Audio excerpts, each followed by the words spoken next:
Ciaran Harman, it's been one hell of a day for you. Tell us a little bit about the massive adventure of a cycle you've been on today. Well, we had what we would call a LCC big day out, which every year we usually do a big cycle.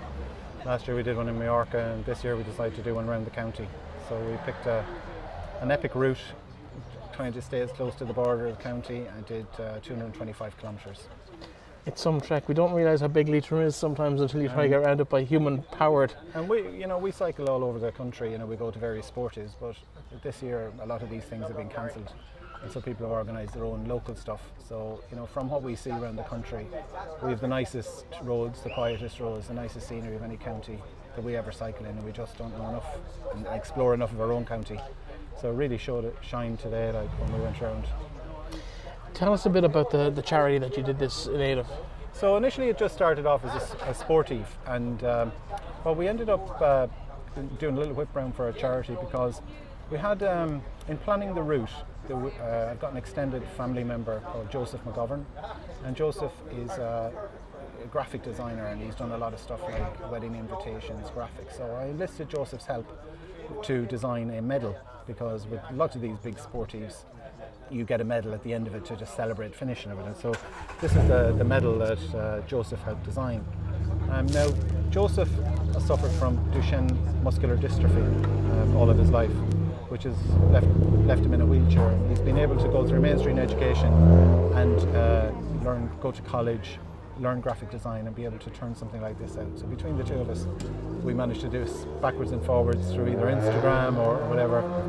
Joe would be a regular visitor to Ireland because his dad has a cottage in Roscommon, so we would have gone up there.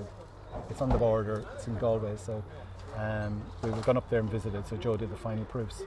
Now with the lockdown and everything else that happened, our intended date of doing this was around about June, but with everything that happened, it got pushed to September. So we set aside today for doing it, and we lined everybody up for it. And the unfortunate thing is that poor Joseph died suddenly, unexpectedly, a couple of months ago. And we decided then to put a different slant on the cycle today, and that we'd do the cycle primarily in Joseph's memory. It meant a lot to him to get involved in something like this because it was tangible, and to get him to design with it. And when Joseph died, the family wanted us to send over a medal, and the little medal was buried alongside Joseph in the coffin. So it was a nice, touching tribute, and we, in the course of the day, collected a few quid for duchenne muscular dystrophy. So we're going to send a few quid their way as well as part of that. Fantastic story, and so nice to have a kind of when you're looking up at the bottom of Ben Cloy and you want to get across there, it makes it an awful lot easier when you realise that you do get the opportunity to do this when other people maybe don't get that opportunity like Joseph.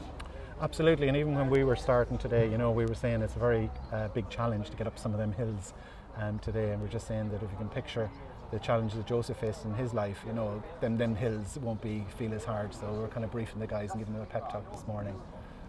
What's also notable as well, which I didn't know in advance of this, was that tomorrow is World Duchenne Awareness Day.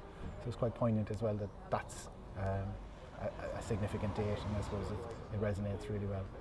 In terms of the guys that were with you, how many bodies did you have out on bikes today? Well, we had about 10 that came out and did the full 225.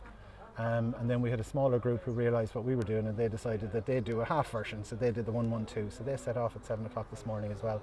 I think there was probably 12 or 13 of them. I'm sure it was all within appropriate numbers for external events, I'm assured. In terms of the challenge, because it's now nearly 6 o'clock in the evening, 7 o'clock in the evening, and it's 12 hours on a bike, like that's one hell of a journey. Oh, it's all right.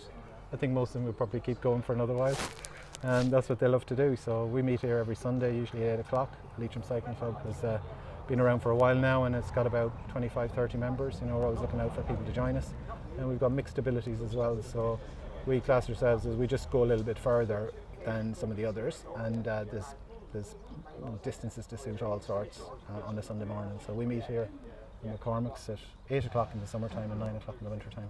All are welcome. Do people need to check in with you ahead of time?